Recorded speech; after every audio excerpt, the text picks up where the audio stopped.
Okay, well, let's go on to another series that is a little the Minnesota Wild versus the St. Louis Blues. So let's start with Minnesota. What's your word for Minnesota?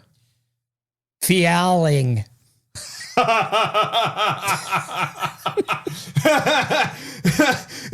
Did you send that metaphor to Guantanamo Bay to get tortured? Like, what did you do there? Wow. That's it's sort of like failing, but you're failing. Failing. Believe it or not, I cracked that nut. Yeah. I had to bring out the Enigma machine to crack it, but believe it or not, it was within the realm of possibility to figure out failing. Yeah.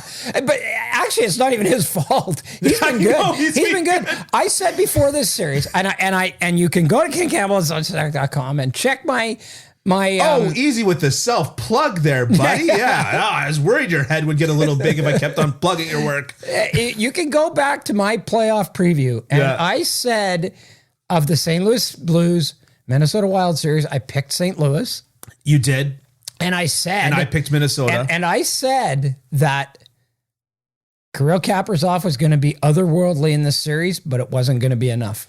Okay, so I've got the predictions here in front of me. Right. You picked St. Louis, but you weren't entirely sure of that slam dunk. You gave them 51%. Yeah. I picked Minnesota 65%. I was very high on Minnesota, and maybe just very high. Maybe.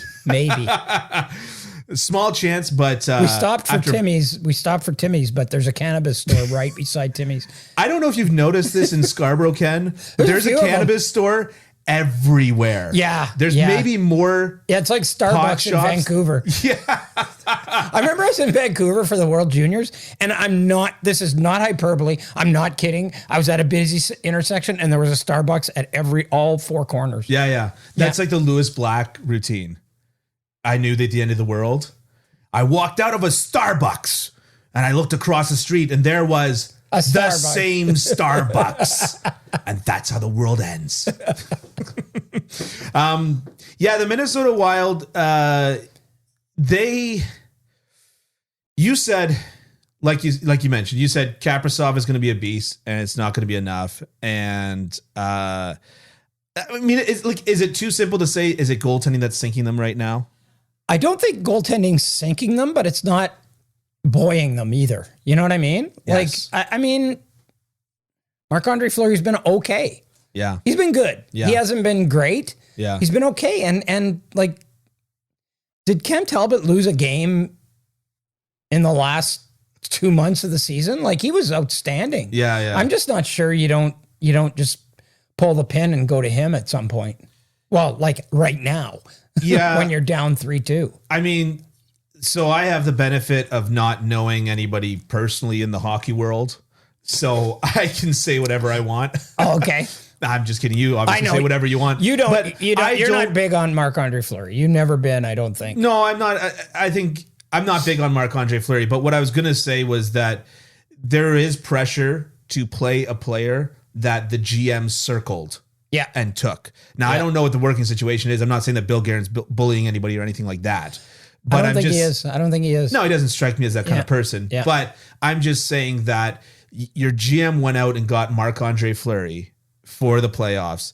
There is pressure on that situation if you're the coach to be starting Marc-Andre Fleury. Mm-hmm. Look, it took like 2 years for Montreal to realize that Alzner was not cutting it.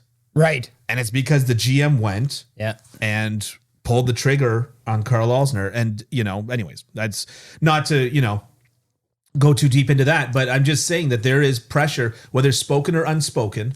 Are you just checking out the gun show? You're just trying to... No, I'm just trying to fix my... The bicep is so big, here. It's pushing up the sleeve. Out. Yeah, no question. So that's what I think in terms of going to Cam Talbot. It would be a hard thing for the coach to do, and it might cause some sort of rift. Are you worried about that at this point, though? Like, really? I mean, your season's on the line. Yeah. You lose one more game. The guy's Marc-Andre Fleury's an unrestricted free agent, and he either stays or goes, but whatever. Like, are you worried about that at this point? And it's not like Marc-Andre Fleury hasn't been screwed over before. He's kind of used to it. Yeah, well, I was going to say, maybe I should be less talking about Bill Guerin and more Alan Walsh. Anybody that refers to themselves in the third person as a provocateur. I like Alan. Yeah? Yeah, he's a good man. Okay, good. I like guys who stand up for their players, and he really advocates for his players. Yeah, no, I'm not. Which is why, and I'm going off on another tangent here, which is why Alan Walsh will be a serious candidate to be the next executive director of the NHL Players Association. I really wondered that. He will be. He will be. I'm telling you right now. There's a short list right now of about 5 people. It's and we're just veering right off here, but it's Glenn Healy, Matthew Schneider, Alan Walsh, Ian Pulver. Yeah. And I can't remember who the 5th guy is. Yeah. I think it's actually going to probably be Ian Pulver. Yeah. But I think there's going to be a real push from some of the segment of the players that really, like, I'm not sure Alan Walsh wants the job, but it may be like, you need to take this job. You know what I mean? And so, So anyways, that's a nice little tangent we went off on there. There's added value. That's added value in listening to this podcast. Or an active detriment. You know, take your pick. But go ahead. Oh, I was gonna move us on. Go, yeah. Is that okay? It's fine. Yeah, all right. It's fine. You want to talk about another agent? No. Okay. All right. So Pat Brisson, the St. Louis Blues, in a word. What do I have for St. Louis? O'Reilly. O'Reilly has been a beast. Fan freaking tastic. Are you surprised by this? No. Okay. Yes and no. No. Can I say why would you yes ever be surprised by that? Just because, look, he is a incredible playoff performer. He is maybe one of the guys that can elevate his game the most in the playoffs that I've ever seen. Yeah. But the fact that he's able to do that so much does come as a surprise to me. And it's not because I don't know it. You don't think Ryan O'Reilly was going through this season going, we'll just make sure we're ready for May 1st. Did it surprise you how Carey Price played in the playoffs last year? Wow, that's a good question. Because Carey Price had 3 bad years in a row.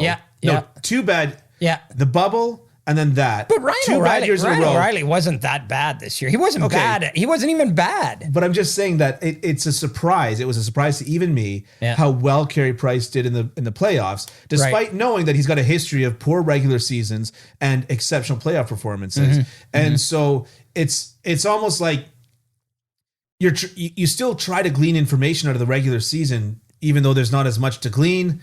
But it does constantly come as a surprise to me just how much of a beast Ryan O'Reilly can be. Well, to in the me, playoffs. To me, it's him, and it's Tarasenko. It's it's David Perron.